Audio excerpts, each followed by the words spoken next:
Welcome to Stories of Chazal. The story goes after the destruction of the second Beis HaMikdash. We have a few sages who are walking together. Rabbi Gamliel, Rabbi Elazar ben Azariah, Rabbi Akiva. And they were walking and they were traveling within the city of Yerushalayim together. And Rabbi Yeshua was with them as well. And what happened was they were going up towards Yerushalayim, and when they reached to a place called Harat Soifim, I believe they refer to it nowadays as Mount Scopus, they tore their clothing as a sign of mourning for the Beis HaMikdash, because they were able to see the Beis HaMikdash where it would have been from there.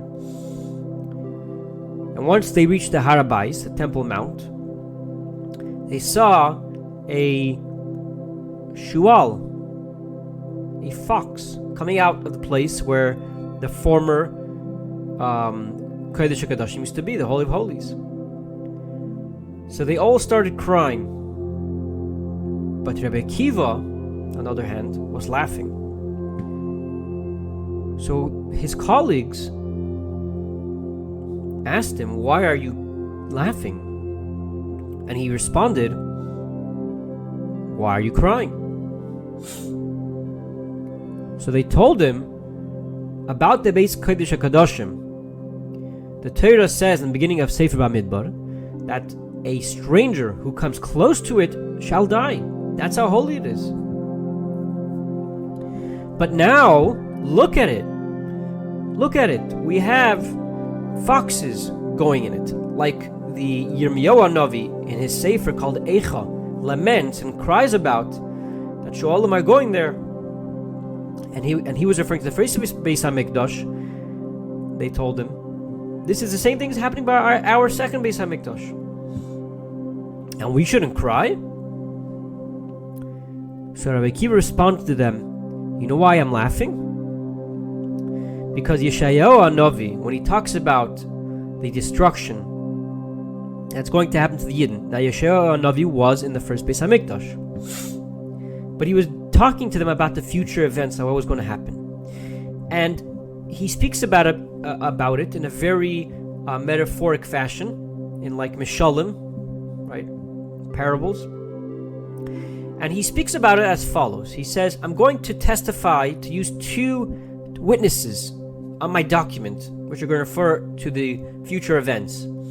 And these two witnesses are going to be a person named Uriah the Kohen, and Zechariah, the son of Yeverchayahu. I'm going to use these two people to testify. So Rabbi Akiva says this pasuk, this verse in Yeshayahu needs to be understood. Why is he using these two people as witnesses? These two people actually are in two different places in history.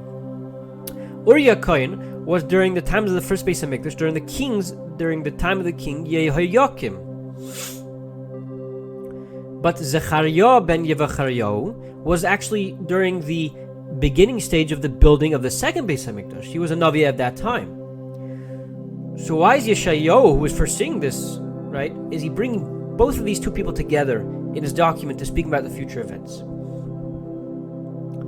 So says Rabbi Akiva, the reason is because Yeshayahu Navi was saying that each nevuah is dependent on the other. In order for one to happen, the other one has to happen as well. If you look at the nevuah of Uriah, his nevuahs talk about the destruction, the major destruction, and all the bad things that are going to happen to the Jews. But if you look at the nevuahs of Zechariah, he discusses over there as well about the good things that's going to happen. How in Yerushalayim is going to be happy times and peace, and everybody's going to be, just going through it jolly, in a very jolly fashion. So says Rabbi Akiva that the reason why Yeshayahu Navi put them together is to tell us that before this event, which Uriah is referring to, which is the destruction, if that doesn't happen, then you will not have the other event, which is a Chayr first, which is this ultimate joy that will be in Yerushalayim. So he says before the destruction happens, says Rabbi Akiva, I didn't know. I wasn't sure if the Nevuah of Zechariah, which speaks about such amazing things, will happen. I was worried, rather, that it wouldn't come into fruition. He says, but now that the Nevuah of Uriah, which speaks about the bad things, happened, so it's known now to me that the Nevuah of Zechariah, which talks about the amazing things, will happen. So the colleagues of Rabbi Akiva responded to Rabbi Akiva, you have comforted us, Akiva. You have comforted us.